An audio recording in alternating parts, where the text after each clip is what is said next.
Jazakallah khairan katsiran Tuan Haji Zul. Betul lah apa yang Haji Zul cakap itu. Dia nak komen pasal Maulid Rasul bid'ah tak bid'ah, ada tak ada dalam syariat. Dia tak tanya pun berapa ramai orang yang kenal ayah dia Rasulullah siapa, bonda Rasulullah siapa. Itu cerita tentang sirah Nabi. Belum cerita lagi tentang Al-Quran. Ada di kalangan remaja kita yang tak hafal 3 pul pun ada. 30% hafal 3 pul tak hafal 3 pul tak hafal. Tanya Qul Allah tak boleh. Tanya Qul A'udzu Falaq tak boleh. Tanya Qul A'udzu Binnas lagi tak boleh.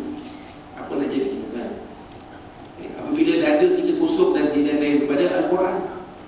Belum cerita lagi tentang nak baca Al-Quran dengan bacaan yang baik. Tak cerita lagi itu. Macam mana yang Tuan Yesus sebut tadi.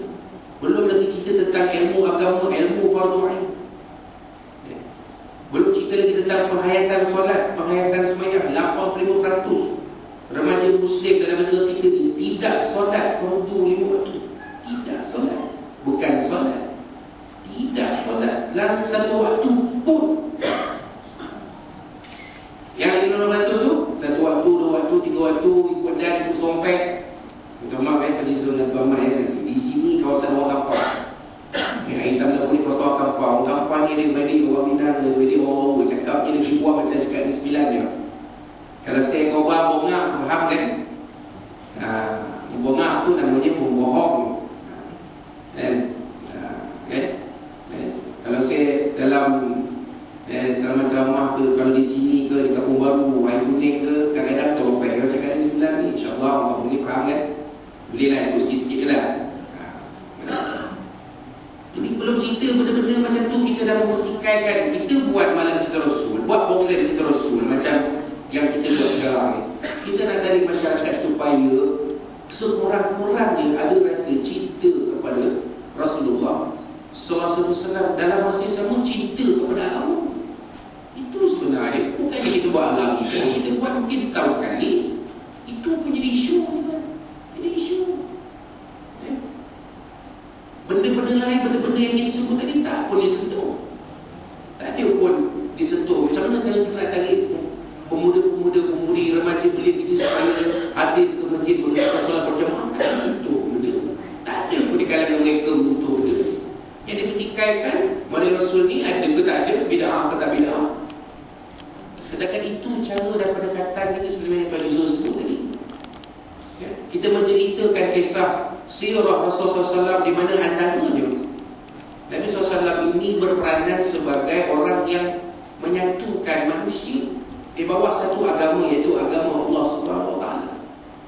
Mempersaudarakan manusia yang ratusan tahun berperang sesama sendiri, tuan, seperti yang disebut oleh Tuan Yesus tadi.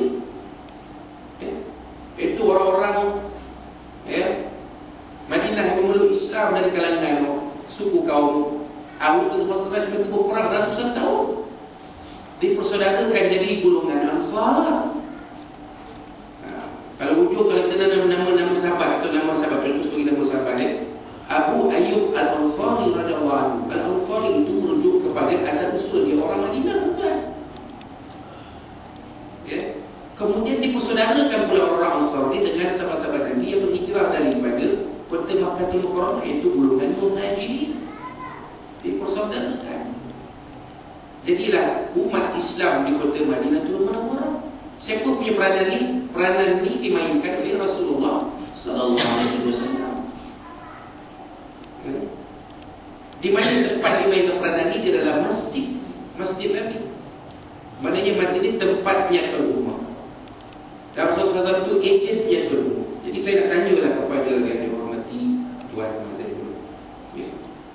Bila kita lihat sirah Nabi SAW berkenaan dengan Nabi SAW menyatukan antara golongan-golongan yang bermusuhan ini, berada dalam satu agama, akhirnya menjadi satu golongan manusia yang bertuhankan Allah SWT, yang menganut agama Islam, yang mengamalkan segala ajaran Islam, yang mana akhirnya mereka ini boleh menguasai dunia, 2/3 dunia.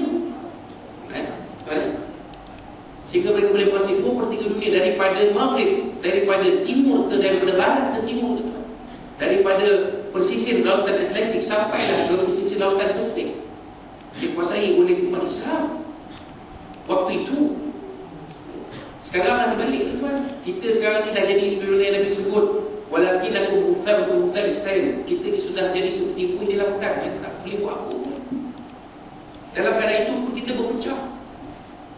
Kita berpecah dalam siasat, kita berpecah. Bila program ni orang ni buat, orang pun tak datang. Bila program orang tu buat, orang ni tak datang. Satu kampung tu tuan, bukannya orang lain. Satu kampung. Sekarang perbezaan dah masuk ke dalam bab ibadah kan? Ada yang tak nak wirid, ada yang nak wirid, ada yang tak nak wirid. Bila bulan Ramadan kita buat selawat, dia kata dia selawat dalam tarawih itu bid'ah. Apa pecah tuan? Orang yang tak nak ikut ni, bila kata mesti dia dikuasai oleh golongan ahli sunnah wal jamaah, yang nak wirid, yang nak selawat dan apa semua, golongan yang tak nak dia lari dia buat semua dia. Sudah jadi perpecahan dalam umat Islam tuan. Jadi sekarang ni kita nak tanyalah kepada yang bermati tuan masing-masing. Ini macam mana kita nak menghayati sirah Nabi SAW yang menyatukan manusia di bawah lembayung Islam. Kita serap, kita aplikasikan dalam keadaan kita sekarang untuk menyatu kaum Islam yang sekarang ni kita tengok semakin teruk perpecahan. Silakan yang bermati tuan.